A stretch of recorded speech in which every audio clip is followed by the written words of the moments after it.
Halo pendengar setia Senior Bedepor, kembali lagi bersama saya Vinkan Martiani Nur. Untuk episode kali ini saya bersama guru SMA Negeri 1 Puding Besar yang menjadi narasumber kita hari ini. Untuk narasumber kita hari ini dimohon untuk Ibu perkenalkan diri. Oke, terima kasih. Salam semuanya para pendengar Senior Bedepor.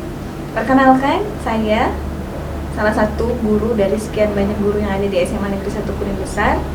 Nama saya Erma Suryani. Saya guru mata pelajaran matematika sekaligus juga kepala perpustakaan di SMA Negeri 1 Puding Besar. Sangat luar biasa hari ini bisa diajak bersama di podcast Senior Bedepor untuk berbagi berkaitan dengan penggerak ya. Iya Bu. Oke, langsung saja di sini saya ingin bertanya kepada Ibu Erma yang berkaitan dengan guru penggerak. Yang pertama saya ingin menanyakan apa sih Bu guru penggerak itu?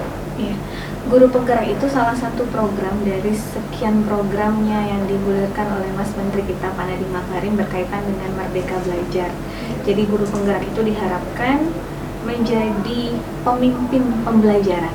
Maksudnya ini bisa jadi tokoh atau orang atau penggerak dari perubahan yang ada di sekolah mengiringi program Merdeka Belajar itu sendiri. Jadi memimpin pembelajaran agar bisa menuntun murid menjadi merdeka dalam pembelajaran. Iya, mungkin dari penjelasan Ibu Erma tadi teman-teman bisa memahami dan mengetahui apa sebenarnya itu guru penggerak. Untuk pertanyaan kedua Bu, mengapa Ibu tertarik untuk bergabung di guru penggerak? Jadi berkaitan dengan kenapa sih Ibu pengen jadi guru penggerak gitu ya. Sebagai seorang guru itu punya sesuatu yang luar biasa. Jadi saya sendiri menyadari ketika melihat kondisi yang terjadi di sekolah. Alhamdulillah di sekolah ini sudah hampir 18 tahun sejak sekolah ini berdiri. Jadi mengiringi dari angkatan pertama SMA Negeri 1 Puding Besar itu meluluskan peserta didik, saya melihat karakter-karakter setiap jenjang. Terus kita kemarin kan sempat COVID ya, dan itu melihat kondisi yang ada, siswa itu berubah loh, zamannya berubah kayak gitu kan. Mengiringi hal itu, Ibu sadar bahwa nggak mungkin loh kalau ibunya harus kayak gini aja. Karena pengen anak itu berubah, otomatis gurunya harus berubah. Nah, kemarin alhamdulillah dapat mengikuti pendidikan serta 2 untuk pendidikan matematika. Ibu tuh pengen memberikan yang terbaik ke peserta didik. Pengennya anak-anak itu setelah lulus memang jadi yang luar biasa lah kayak gitu. Ibu sadar betul, Ibu banyak kekurangan. Kalau mau S3, itu pasti prosesnya panjang lagi. Ketika digulirkan guru penggerak ini momen yang tepat nih gitu. Untuk bisa belajar lagi, gimana bisa jadi guru yang sebenarnya, gimana bisa membimbing anak-anak dengan yang sebenarnya gitu. Karena dievaluasi banyak hal yang harus diperbaiki, dan momen guru penggerak ini pas banget untuk bisa memperbaiki diri dan bisa memberikan kontribusi yang lebih untuk dunia pendidikan. Ya baik, Ibu Erma ini sangat berperan ya di SMA Negeri. Saya ingin menanyakan Bu, bagaimana proses Ibu hingga pelantikan sebagai guru penggerak? Oke. Jadi menjadi guru penggerak itu juga pakai seleksi, nggak ujuk-ujuk, langsung jadi guru penggerak gitu.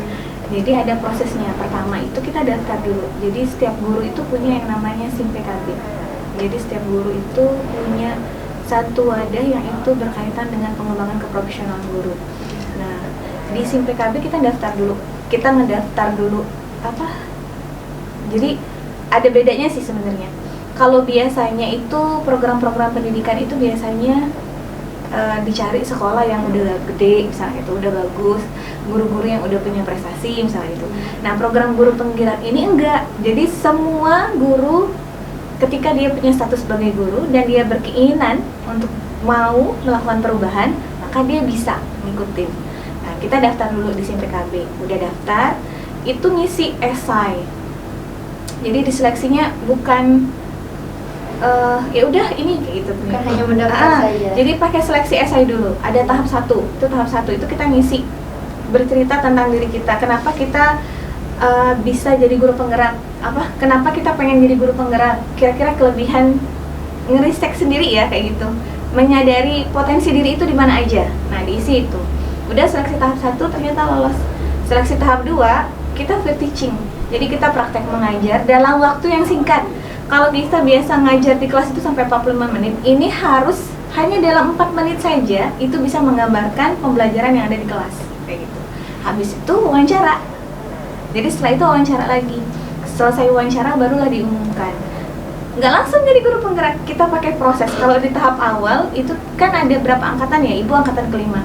Angkatan 1 sampai angkatan 4 itu 9 bulan pendidikannya. Dan masuk ke tahap 2 itu banyak yang nggak lulus. Jadi seleksi dulu esai itu banyak yang tidak lulus. Habis itu seleksi tahap 2 masuk ke tahap 3 kita pelatihan itu juga banyak yang nggak lulus. Prosesnya panjang. Jadi betul-betul dilihat keinginan guru itu mau berubah atau enggak. Jadi selama 6 bulan kita dididik. Kalau ibu kan 6 bulan ya, kalau sebelumnya cuma 9 bulan kalau sebelumnya. Kami 6 bulan itu daring, ada fasilitatornya, terus ada pendampingannya selama 6 bulan. Habis itu kita praktik juga di lapangan dan tidak meninggalkan jam pelajaran. Jadi tetap berada di sekolah dan tidak meninggalkan sekolah. Selesai itu kita harus tampilkan apa yang didapat. Jadi pelatihan itu bukan cuma sekedar duduk saja, tapi benar-benar nih misalnya tentang banyak ya, ada 3 modul atau 4 modul yang itu setiap minggu kita harus daring. Habis itu ngobrol lagi, diskusi kayak gitu, nanti ke sekolah lain. Jadi benar-benar berbagi, berkolaborasi kayak gitu. Intinya itu. Nah, sampai pada satu titik selesai kita pelatihan selama 6 bulan itu, selesai modulnya semua. Habis itu kita gelar karya, lokal karya gede-gedean kayak gitu, menampilkan semua apa yang sudah dijalani. Baru ujian lagi, barulah keluar lulus atau tidak lulus gitu. Nah, tahap terakhir sebenarnya pengukuhan ini nggak ini sih, cuman kita pengen supaya masyarakat dunia juga tahu bahwa guru penggerak itu punya peran, dan kami tidak mau cuman sekedar jadi guru penggerak saja. Kami nggak pengen cuman tergerak saja, tapi kami pengen bergerak dan menggerakkan yang lain. Perjalanan yang sangat panjang ya Bu ya. Jadi dari pengalaman Ibu Erma tersebut, mungkin teman-teman yang ingin bercita-cita menjadi guru mungkin bisa mencontohi Ibu Erma untuk bisa menjadi guru penggerak juga di kemudian hari. Oke, lanjut untuk pertanyaan berikutnya. Bagaimana peran guru penggerak dalam usaha untuk mengembangkan pendidikan di SMA Negeri 1 Puding Besar? Seperti yang Ibu sampaikan tadi, guru penggerak itu pertama tergerak, bergerak, dan menggerakkan. Jadi guru penggerak itu bukan cuma sekedar dia bergerak-gerak sendiri kayak gitu, tapi dia juga harus mampu menggerakkan yang lainnya. Di awal tadi Ibu sudah sampaikan bahwa guru penggerak itu adalah pemimpin pembelajaran. Jadi guru penggerak itu diharapkan bisa melakukan perubahan terhadap sekolah, menjadikan sekolah yang baik itu menjadi lebih baik.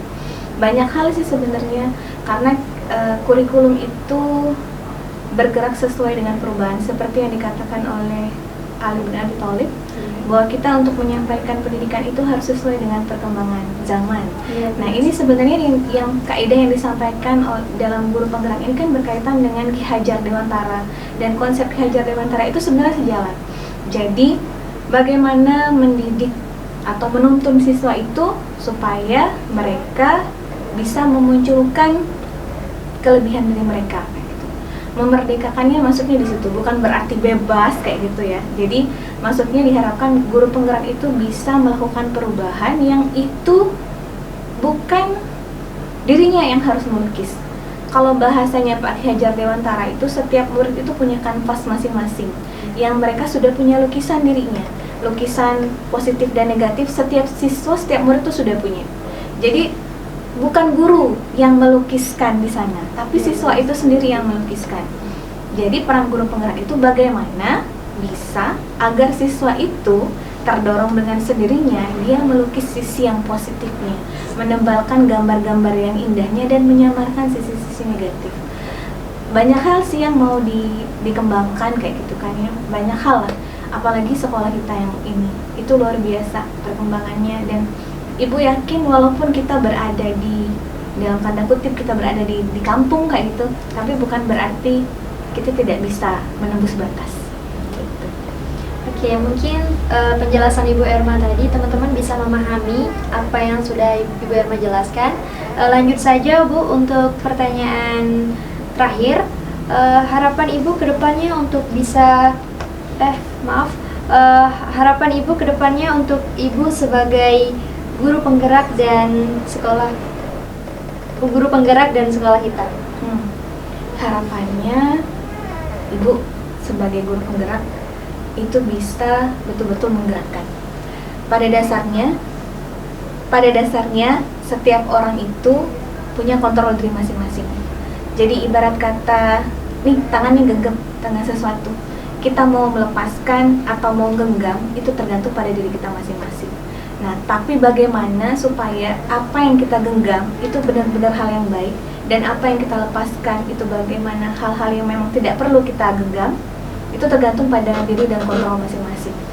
Yang ingin disampaikan harapannya seperti dalam pelajar Pancasila itu, kemandirian dan segala macam itu betul-betul setiap orang itu sadar bahwa dirinya itu punya kelebihan, bahwa dirinya mampu untuk mengembangkan dirinya itu dari dalam dirinya sendiri-sendiri. Dan apapun yang terjadi, tantangan ke depan, yang diharapkan setiap orang itu punya resiliensi tinggi. Maksudnya daya lenting kayak gitu, yang Ibu pengen. Karena proses menjadi guru penggerak pun bukan serta-merta langsung kayak gitu. Ada pasti halangan, tantangan, segala macam itu harus dihadapi. Pengennya sih bisa berbagi, berkolaborasi, dan akhirnya membawa SMA Negeri 1 Puding itu kepada dunia yang betul-betul merdeka belajar sesungguhnya. Jadi menuntun murid seutuhnya agar mereka menyadari bahwa diri mereka itu berharga, bahwa mereka adalah orang-orang yang akan jadi masyarakat, akan jadi bagian besar dari Indonesia di masa depan. Karena guru itu bukan dalam kategori cuma mendidik murid di sekolah, tapi guru punya peran untuk mendidik masyarakat.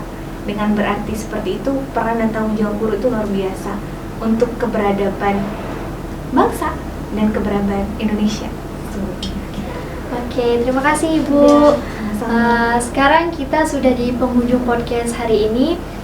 Terima kasih juga untuk Ibu Erma yang sudah menyempatkan diri untuk hadir di hari ini. Dan terima kasih juga untuk teman-teman yang sudah menonton di channel kita. Jangan lupa support terus channel SMA Negeri 1 Puding Besar, dan bye.